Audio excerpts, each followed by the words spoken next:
여러분 혹시 요즘 새벽에 자꾸 깨지 않으십니까? 그렇다면 지금 여러분의 뇌에서는 이미 치매가 시작되고 있을 수 있습니다. 25년간 치매 환자분들을 진료하면서 한 가지 공통점을 발견했습니다. 잠을 못 자서 치매에 걸리는 게 아니었습니다. 치매가 시작되고 있어서 잠을 못 자는 거였습니다. 이게 단순히 나이라고 생각하셨다면은 오늘 영상 끝까지 보셔야 합니다. 오늘 영상에서는 나이가 들면은 새벽에 왜 자꾸 깨는지, 그게 왜 치매와 연결되는지, 그리고 어떻게 하면은 다시 깊은 잠을 되찾으실 수 있는지 모두 말씀드리겠습니다. 자, 그럼 시작하겠습니다. 제 진료실에 오셨던 분 이야기입니다. 경북 포항에 사시는 72살 박순자 씨, 주중에는 손주 돌봄을 맡고 계신 분입니다. 하루 종일 움직이시니 저녁만 되면 눈이 감기십니다. 그런데 이상한 일이 벌어집니다. 밤 10시에 소파에서 깜빡 조시다가 11시에 침대에 누우시면 갑자기 눈이 말똥말똥해지십니다. 겨우 잠드시면 어김없이 새벽 2시 반에서 3시 사이 눈이 번쩍 떠지십니다. 화장실 다녀오시고 다시 누우셔도 잠이 오지 않습니다. 요런 밤이 2년째 계속됐습니다. 낮에는 한두 시간씩 낮잠을 주무시고 그러면 또 그날 밤 잠이 안 오고 빠져나올 수 없는 악순환이었습니다. 박순자 씨는 주변 친구들에게 물어보셨습니다. 친구들 대답은 한결같았습니다. 나이 들면은 원래 잠이 없어지는 거라고 그냥 받아들이라고 그래서 받아들이셨습니다. 이게 노화구나 어쩔 수 없구나 그렇게 2년을 보내셨습니다. 여러분 정말 나이 들면 원래 이런 걸까요? 이 박순자 씨가 제 진료실에 처음 오셨을 때 저는 수면다원 검사 결과를 보여드리며 조심스럽게 말씀드렸습니다. 어머니, 이건 이제 자연스러운 노화가 아닙니다. 뇌가 보내는 신호입니다. 2년 동안 당연하다고 여기셨던 그 밤들, 친구들 말만 믿고 체념하셨던 그 시간들, 그게 사실은 경고였습니다. 여러분도 마찬가지입니다. 새벽에 자꾸 깨신다면은 그건 나이 아닙니다. 여러분 몸이 신호를 보내고 있는 겁니다. 그렇다면 왜 새벽에 깨는 걸까요? 멜라토닌이라는 호르몬 들어보셨습니까? 수면 호르몬이라고도 불립니다. 밤이 되면은 뇌에서 분비되면서 우리 몸에 이제 잘 시간이야라고 신호를 보내는 호르몬입니다. 그런데 이 멜라토닌이 나이가 들수록 점점 줄어듭니다. 그리스 아테네 대학 연구팀이 수면과 노화의 관계를 추적한 연구가 있습니다. 50대 이후부터는 10년마다 멜라토닌 분비량이 10에서 15%씩 감소한다는 결과가 나왔습니다. 65세가 넘으시면 20대의 1분 수준밖에 안 됩니다. 이게 왜 문제일까요? 멜라토닌은 잠들게 해주는 것만이 아닙니다. 잠을 유지하는 역할도 합니다. 젊었을 때는 멜라토닌이 충분하니까 한번 잠들면은 아침까지 푹 주무실 수 있었습니다. 그런데 지금은 다릅니다. 멜라토닌이 부족하니까 잠이 얕아집니다. 얕은 잠을 자신과 작은 자극에도 깨십니다. 새벽에 한번 깨시면 다시 잠들기가 이제 어려우신 이유도 여기 있습니다. 멜라토닌이 부족하니까 다시 잠들라는 신호가 약한 겁니다. 그래서 눈만 떠지면은 이런저런 생각이 머릿속을 맴돌고 결국 천장만 보다가 아침을 맞으시는 겁니다. 젊었을 때를 떠올려 보십시오. 밤 10시만 되면 자연스럽게 졸음이 왔습니다. 침대에 눕자마자 스르 잠들고 아침까지 푹 주무셨을 겁니다. 그때는 잠이 고민이 아니었습니다. 누우면 자고 일어나면 개운하고 당연한 거였습니다. 그런데 지금은 어떠십니까? 밤 10시가 돼도 잠이 안 옵니다. 11시가 돼도 정신이 또렷합니다. 겨우 잠들어도 깊이 들지 못하고 새벽에 자꾸 깨십니다. 아침에 일어나도 가운하지 않으시죠? 머리가 무겁고 온몸이 찌부둥합니다. 멜라토닌이 부족하기 때문입니다. 수면 호르몬이 줄어드니 잠들라는 신호가 약해지고 깊은 잠을 유지하는 힘도 떨어지는 겁니다. 여러분 잘못이 아닙니다. 호르몬의 변화 때문입니다. 그런데 여러분 문제는 여기서 끝이 아닙니다. 잠을 못 자시면은 여러분의 뇌가 늙습니다. 미국 로체스터 대학 연구팀이 아주 중요한 발견을 했습니다. 우리 뇌에 청소 시스템이 있다는 걸 알아낸 겁니다. 이름은 글림프 시스템입니다. 낮 동안 우리가 생각하고 활동하면은 뇌에는 노폐물이 쌓입니다. 그중에서 가장 위험한 게 베타 아밀로이드라는 단백질입니다. 치매를 일으키는 주범입니다. 알츠하이머 치매 환자분들의 뇌를 보면은 이 베타 아밀로이드가 덕지덕지 붙어 있습니다. 그런데 이 노폐물은 잠을 잘 때만 청소가 됩니다. 낮에는 안 됩니다. 오직 깊은 잠을 자는 동안에만 청소가 됩니다. 깊은 잠에 빠지시면 뇌세포가 60%까지 수축합니다. 세포가 쪼그라들면서 사이사이에 공간이 생기고 그 틈으로 뇌척수액이 흐르면서 노폐물을 쓸어내립니다. 마치 밤사이에 청소차가 도로를 청소하듯이 뇌가 스스로를 씻어내는 겁니다. 그런데 중요한 게 있습니다. 이 청소는 깊은 잠에서만 일어납니다. 얕은 잠으로는 안 됩니다. 뒤척뒤척 자는 잠, 자주 깨는 잠, 꿈을 많이 꾸는 잠, 이런 잠으로는 뇌가 청소되지 않습니다. 깊은 잠에 빠져야 뇌세포가 수축하고 그 틈으로 뇌척수액이 흐르면서 노폐물을 씻어낼 수 있습니다. 8시간을 주무셔도 얕게 주무시면 소용없습니다. 5시간을 주무셔도 깊이 주무시면 뇌는 청소를 마칩니다. 시간이 아니라 깊이입니다. 그런데 잠을 설치면 어떻게 될까요? 청소가 안 됩니다. 청소차가 못 들어오는 겁니다. 베타밀로이드가 치워지지 않고 계속 쌓입니다. 하루 이틀은 괜찮을 수 있습니다. 하지만 이게 1년, 5년, 10년 동안 쌓이면 뇌세포가 손상되기 시작합니다. 처음에는 사소한 것부터 나타납니다. 방금 들은 말이 기억이 안 납니다. 물건을 어디 뒀는지 자꾸 잊어버립니다. 같은 이야기를 반복하게 됩니다. 그 다음엔 판단력이 흐려집니다. 결국 치매로 이어집니다. 미국 보스턴 대학 연구팀이 65명을 10년간 추적한 연구가 있습니다. 수면 장애가 있는 분들은 치매 발생 위험이 최대 3배까지 높았습니다. 이유가 바로 여기 있는 겁니다. 깊은 잠을 못 자면은 뇌 청소가 안 되고 뇌 청소가 안 되면은 치매 위험이 올라가는 겁니다.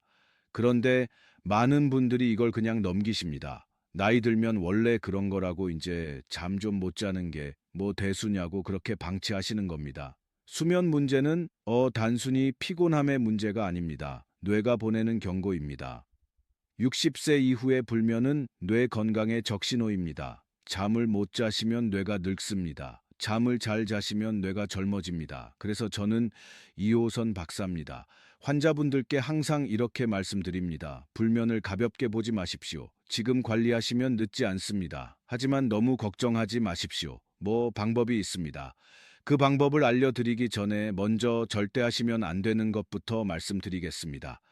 수면제입니다. 잠이 안 오면은 많은 분들이 가장 먼저 수면제를 찾으십니다. 병원에서 처방받으시거나 약국에서 수면 유도제를 사서 드시는 분들이 많습니다. 박순자 씨도 그러셨습니다.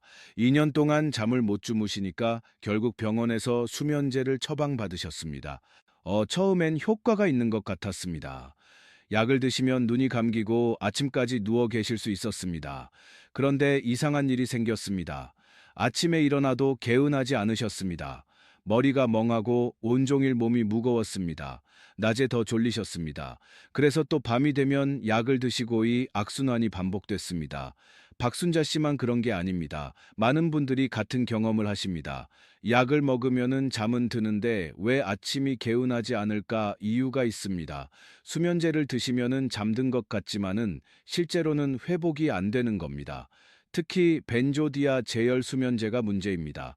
병원에서 많이 처방되는 약들입니다. 수면제를 드시면은 뇌파 검사에서 충격적인 결과가 나옵니다. 깊은 수면 단계가 거의 사라져 있습니다. 기억하시죠? 깊은 잠을 자야 뇌 청소가 된다라고 말씀드렸습니다. 수면제를 드시면은 겉으로는 주무시는 것 같지만 뇌는 청소를 못하고 있는 겁니다. 청소차가 들어오지 못하는 겁니다. 베타 아밀로이드가 계속 쌓입니다. 영국 케임브리지 대학 연구팀이 4만 명을 추적한 연구가 있습니다. 뇌 청소 기능이 떨어진 분들은 10년 내 치매 발생 위험이 눈에 띄게 높아졌습니다. 수면제로 억지로 재우는 건 눈만 감고 있는 거지 진짜 잠이 아닙니다. 그리고 한 가지 더 말씀드려야 할 게 있습니다. 수면제의 또 다른 위험입니다. 벤조디아 제계열 수면제는 근육을 이완시키는 작용이 있습니다. 그래서 밤에 화장실 가시려고 일어나실 때 다리에 힘이 잘 안 들어갑니다. 비틀거리시다가 넘어지시는 겁니다. 시니어분들의 낙상은 젊은 사람과 다릅니다. 고관절이 부러지시는 경우가 많습니다. 고관절 골절은 회복이 어렵습니다. 오래 누워 계시면은 근육이 빠지고 폐렴이 오기도 합니다. 통계를 보면은 고관절 골절 후 1년 내 사망률이 상당히 높습니다. 수면제 드시고 푹 주무시는 것 같지만 밤에 화장실 가시다가 넘어지시면 그게 더 큰 문제가 됩니다. 그래서 저는 환자분들께 수면제는 최후의 수단으로만 쓰시라고 말씀드립니다. 정말 급할 때 짧은 기간만 쓰셔야 합니다. 자, 그러면은 수면제가 답이 아니라면은 대체 왜 밤에 자꾸 깨는 걸까요? 제가 진료실에서 여쭤보면은 열은 이렇게 대답하십니다. 화장실 가려고 깨요. 소변이 마려워서 깨는 거예요. 정말 그럴까요? 서울대병원에서 진행한 연구가 있습니다. 밤에 자주 깬다고 호소하는 시니어 환자분들을 대상으로 수면 다원 검사를 했습니다. 결과가 흥미로웠습니다. 절반 이상이 소변 때문에 깬 게 아니었습니다. 다른 원인으로 먼저 깨고 깬 다음에 방광 신호가 느껴진 겁니다. 순서가 반대였던 겁니다. 이제 그럼 진짜 원인은 뭘까요? 가장 흔한 게 수면 무호흡입니다. 자는 동안 숨이 멎었다가 다시 쉬어지는 건데요. 이게 반복되면은 뇌가 계속 미세하게 유엔이다. 본인은 모릅니다. 완전히 깨는 게 아니라 아주 짧게 각성했다가 다시 잠드시거든요. 그런데 이 미세 각성이 반복되면은 깊은 잠에 들 수가 없습니다. 뇌가 쉴 틈이 없는 겁니다. 아까 말씀드린 박순자 씨도 마찬가지였습니다. 박순자 씨는 화장실 때문에 깬다고 생각하셨습니다. 2년 동안 그렇게 믿으셨습니다. 그런데 수면 다원 검사를 해보니 시간당 12번 무호흡이 있었습니다. 12번입니다. 1시간에 12번씩 숨이 멎었다가 쉬어지니 뇌가 제대로 쉴 수가 이것이 없었던 겁니다. 화장실은 원인이 아니라 결과였습니다. 뇌가 미세하게 깨면 그제야 방광 신호가 느껴지는 겁니다. 박순자 씨는 이 사실을 알고 많이 놀라셨습니다. 여러분도 혹시 밤마다 화장실 때문에 깬다고 생각하고 계신다면 한 번쯤 의심해 보셔야 합니다. 진짜 원인은 따로 있을 수 있습니다. 자, 이제 또 다른 복병을 말씀드리겠습니다. 혹시 지금 드시는 약이 있으십니까? 고혈압약, 당뇨약, 콜레스테롤 약 60대 이상이시면은 한두 가지는 드시는 분들이 많습니다. 그런데 이 약들 중에 잠을 방해하는 약이 있습니다. 대표적인 게 베타 차단제입니다. 고혈압 약에 많이 처방되는 약효도띠 약이 멜라토닌 분비를 억제합니다. 아까 멜라토닌이 이제 줄어들면은 잠들기 어렵다고 말씀드렸죠. 약 때문에 멜라토닌이 더 줄어드는 겁니다. 그렇다고 약을 끊으시면 안 됩니다. 고혈압 관리가 더 중요하니까요. 대신 복용 시간을 조정해 보실 수 있습니다. 저녁보다 아침에 드시는 게 수면에 덜 영향을 줄 수 있습니다. 반드시 주치의 선생님과 상담하신 후에 조정하시기 바랍니다. 약만 문제가 아닙니다. 영양소 부족도 잠을 방해합니다. 철분 저장고라고 불리는 페리틴 들어보셨습니까? 이 페리틴이 부족하면은 하지불안층 후근이 생길 수 있습니다. 밤에 누우면 다리가 불편하고 다리를 움직이고 싶은 충동이 드는 증상입니다. 이게 있으시면은 당연히 잠들기 어렵습니다. 비타민 D도 마찬가지입니다. 비타민 D가 부족하면은 수면을 유지하는 힘이 떨어집니다. 그런데 시니어분들은 비타민 D가 부족한 경우가 많습니다. 이게 다 야외 활동이 줄어드시잖아요. 햇빛을 받아야 비타민 D가 만들어지는데 실내에 계시는 시간이 많으시니 자연히 부족해지는 겁니다. 그래서 수면 문제가 있으시면은 혈액 검사 한번 받아보시길 권합니다. 페리틴 수치, 비타민 D 수치 이게 부족하면은 보충해 주시는 것만으로도 수면이 좋아지시는 분들이 많습니다. 자, 이제 깊은 잠을 되찾는 방법을 말씀드리기 전에 절대 하시면 안 되는 것들을 정리해 드리겠습니다. 지금까지 말씀드린 내용 중에서 꼭 기억하셔야 할 것들입니다. 첫째, 수면제에 의존하지 마십시오. 수면제는 진짜 잠이 아닙니다. 깊은 수면을 막고 낙상 위험도 있습니다. 정말 급할 때 짧은 기간만 쓰셔야 합니다. 둘째, 낮잠을 길게 자지 마십시오. 낮잠은 30분 이내 오후 3시 이전에만 주무셔야 합니다. 그 이상은 밤잠을 망칩니다. 셋째, 저녁에 물을 완전히 끊지 마십시오. 화장실 가기 싫어서 물을 안 드시는 분들 계십니다. 그러면은 탈수가 됩니다. 저녁 식사 후 2~3시간 전까지는 수분을 드시고 잠자리 들기 1~2시간 전부터만 줄이시면 됩니다. 넷째, 약을 임의로 끊거나 바꾸지 마십시오. 고혈압 약이 잠을 방해한다고 해서 혼자 판단으로 끊으시면 안 됩니다. 반드시 주치의 선생님과 상담하셔야 합니다. 다섯째, 오후에 커피 드시지 마십시오. 시니어분들 중에 식후에 커피 한 잔 드시는 분들 많으십니다. 점심 드시고 커피 한 잔, 오후 3시쯤 또 한 잔. 이게 밤잠을 망칩니다. 카페인은 몸에서 빠져나가는데 6시간에서 8시간이 걸립니다. 오후 3시에 커피를 드시면 밤 11시까지 카페인이 남아 있는 겁니다. 그러니 잠이 안 오는 게 당연합니다. 커피를 드시려면은 오후 2시 이전에만 드십시오. 그 이후로는 물이나 보리차로 바꾸셔야 합니다. 이 5가지만 지키셔도 수면이 훨씬 좋아지실 겁니다. 자, 이제 본격적으로 깊은 잠을 되찾는 방법을 알려드리겠습니다. 먼저, 침실 환경부터 점검하셔야 합니다. 첫째, 온도입니다. 침실이 너무 따뜻하면은 잠들기 어렵습니다. 우리 몸은 잠들 때 천이 살짝 떨어져야 합니다. 그래야 뇌가 이제 잘 시간이구나 하고 인식합니다. 침실 온도는 18도에서 20도 사이가 좋습니다. 조금 서늘하다 싶을 정도요. 겨울에 난방을 너무 세게 틀어 놓으시면 오히려 잠들기 어려워집니다. 둘째, 빛입니다. 빛이 들어오면은 뇌가 낮이라고 착각합니다. 멜라토닌 분비가 억제됩니다. 커튼은 안마 커튼으로 바꾸시고 작은 불빛도 가리시는 게 좋습니다. 셋째, 스마트폰입니다. 자기 전에 스마트폰 보시는 분들 많으시죠? 스마트폰에서 나오는 블루라이트가 멜라토닌 분비를 억제합니다. 잠자리에 드시기 1시간 전부터는 스마트폰을 멀리 두십시오. TV도 마찬가지입니다. 침실 환경을 바꾸시는 것만으로도 수면이 달라지실 겁니다. 자, 이제 구체적인 실천법 5가지를 알려드리겠습니다. 오늘 밤부터 바로 하실 수 있는 것들입니다. 첫 번째, 풍지혈 지압입니다. 풍지혈이 어디냐면요. 뒷목 머리카락이 끝나는 부분, 움푹 들어간 곳이 있습니다. 양쪽에 하나씩 있어요. 손으로 머리 뒤를 감싸시고 엄지손가락으로 그 부분을 찾아보십시오. 누르시면은 약간 뻐근한 느낌이 드실 겁니다. 그게 풍지혈입니다. 거기를 엄지손가락으로 지그시 눌러주시면 됩니다. 3초 누르고 3초 떼고 이걸 10회 정도 반복해 주십시오. 이 자리를 누르면은 미주신경이 자극됩니다. 미주신경은 우리 몸을 이완시키는 신경인데요. 여기가 자극되면은 몸이 편안해지고 잠들기 쉬운 상태가 됩니다. 처음엔 별 느낌이 없으실 수도 있습니다. 그래도 매일 하시다 보면은 몸이 이제 잘 시간이구나 하고 기억합니다. 두 번째, 4-7-18 호흡법입니다. 코로 4초 동안 숨을 들이마십니다. 그 상태로 7초 동안 숨을 찹니다. 입으로 8초 동안 천천히 내쉽니다. 4초, 7초, 8초. 그래서 4-7-8 호흡법입니다. 처음엔 7초 참는 게 어려우실 수 있습니다. 그러면은 4초, 5초, 6초로 줄여서 시작하셔도 됩니다. 익숙해지시면은 점점 늘려가시면 됩니다. 이걸레 번만 반복하셔도 부교감 신경이 활성화됩니다. 긴장이 풀리고 마음이 차분해지실 겁니다.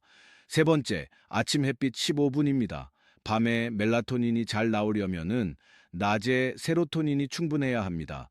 세로토닌은 햇빛을 받으면 만들어지고 밤이 되면은 멜라토닌으로 바뀝니다.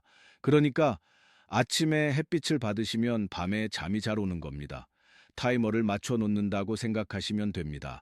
아침에 일어나시면은 커튼 열고 참가에 15분만 계셔 보십시오.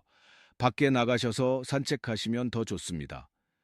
흐린 날은 어떻게 하냐고요? 흐린 날도 괜찮습니다. 구름이 껴 있어도 햇빛은 들어옵니다. 실내 조명보다 훨씬 밝습니다. 비 오는 날만 아니면 참가해서 계시는 것만으로도 충분합니다. 네 번째, 점진적 근육 이완법입니다. 몸이 긴장되어 있으면은 뇌도 긴장 상태를 유지합니다. 반대로 몸을 이완시키면은 뇌도 따라서 이완됩니다. 방법은 간단합니다. 발가락부터 시작해서 종아리, 허벅지, 배, 가슴, 어깨, 얼굴까지 순서대로 힘을 줬다가 빼시는 겁니다. 5초 동안 힘을 꽉 주셨다가 한꺼번에 힘을 빼시면 됩니다. 힘을 줄 때는 정말 꽉 주셔야 합니다. 발가락을 오그리실 때 발이 뻣뻣해질 정도로요. 그리고 힘을 빼실 때는 축 늘어지는 느낌에 집중하십시오. 이렇게 온몸을 한 바퀴 돌리시면 몸이 축 늘 잠이 올 겁니다. 처음엔 10분 정도 걸리실 수 있습니다. 익숙해지시면 5분이면 됩니다. 다섯 번째, 걱정 삭제 루틴입니다. 밤에 잠이 안 오는 분들 중에 생각이 많으신 분들이 계십니다. 누우면은 이런저런 걱정이 떠오르고 생각이 꼬리에 꼬리를 물고 내일 뭐 해야 하지? 아까 그 말 괜히 했나? 손주는 잘 있으려나? 한번 생각이 시작되면은 멈추기가 어렵습니다. 아까 박순자 씨도 그러셨죠? 이럴 때는 이제 종이에 적어 보십시오. 뭐 자기 전에 오늘 걱정되는 것들을 종이에 다 적어 버리시는 겁니다. 할 일도 적으시고 걱정되는 것도 적으시고 내일 꼭 기억해야 할 것도 적으십시오. 미국 베일러 대학 연구에 따르면 자기 전에 할 일이나 걱정을 적은 그룹이 적지 않은 그룹보다 평균 9급급은 더 빨리 잠들었습니다. 머릿속에 있던 걱정을 종이에 옮겨 놓으면 내가 이건 내일 처리할 일이라고 인식합니다. 그래서 마음이 편해지는 겁니다. 스마트폰 메모장 말고 진짜 종이에 적으시는 게 좋습니다. 스마트폰을 켜면 또 다른 생각이 들어오니까요. 예. 자, 정리해 드리겠습니다. 풍지열 지압 478 호흡법 아침 햇빛 25분 점진적 근육 이완법 걱정 삭제 루틴이 5가지 오늘 밤부터 하나씩 시작해 보십시오. 한꺼번에 다 하시려고 하지 마시고 가장 쉬운 거부터 하나씩 해 보시면 됩니다. 아까 말씀드린 박순자 씨 수면 무호흡 치료를 시작하시고 제가 알려드린 방법들을 하나씩 실천하셨습니다. 첫 주는 솔직히 큰 변화가 없으셨습니다. 여전히 새벽에 깨셨고 아침에 일어나면 피곤하셨습니다. 선생님, 이거 정말 효과 있는 거예요? 박순자 씨가 저한테 물으셨습니다. 저는 말씀드렸습니다. 어머니, 2년 동안 망가진 수면입니다. 일주일 만에 바뀌면 오히려 이상한 겁니다. 3주만 믿고 해보십시오. 그래도 포기하지 않으셨습니다. 아침마다 창가에 서서 햇빛을 받으시고 자기 전에 풍지어를 누르셨습니다. 오후에 커피 대신 보리차를 드셨습니다. 낮잠도 30분 이내로 줄이셨습니다. 이 주차부터 변화가 나타났습니다. 새벽에 깨는 횟수가 줄었습니다. 2번, 3번 깨시던 게 1번으로 줄었습니다. 1번 깨셔도 다시 잠드는 시간이 빨라졌습니다. 예전엔 1~2시간 뒤척이셨는데 30분 안에 다시 주무셨습니다. 3주차 결정적인 변화가 왔습니다. 밤에 1번도 안 깨고 주무신 날이 생겼습니다. 2년 만에 처음이었습니다. 아침에 눈 뜨셨을 때 몸이 달랐다고 하셨습니다. 머리가 맑았습니다. 온몸이 가벼웠습니다. 낮에 졸리지 않으니 손 돌보는 것도 훨씬 수월해지셨습니다. 예전엔 손주가 뭐라고 하면 뭐 다시 말해봐 하셨는데 이젠 한 번에 알아들으신다고 하셨습니다. 집중력이 돌아온 겁니다. 박순자 씨가 저한테 이렇게 말씀하셨습니다. 선생님 2년 동안 포기했던 건데 3주 만에 달라지네요. 잠의 양이 아니라 깊이입니다. 깊이 주무시면은 뇌가 청소됩니다. 뇌가 청소되면은 아침이 달라집니다. 아침이 달라지면은 하루가 달라집니다. 여러분도 하실 수 있습니다. 나이가 들어서 잠이 없어진 게 아닙니다. 체념하실 필요 없습니다. 오늘 밤부터 시작해 보십시오. 이 영상이 내 얘기 같으셨다면 댓글에 공감이라고 남겨주세요. 같은 밤을 보내고 계신 분들께 힘이 됩니다. 그리고 혹시 주변에 밤잠을 설치시는 분이 계시다면 이 영상 꼭 공유해 주세요. 그분들의 뇌를 지켜드리는 일입니다. 오늘도 시청해 주셔서 감사합니다. 여러분의 깊은 잠을 응원합니다.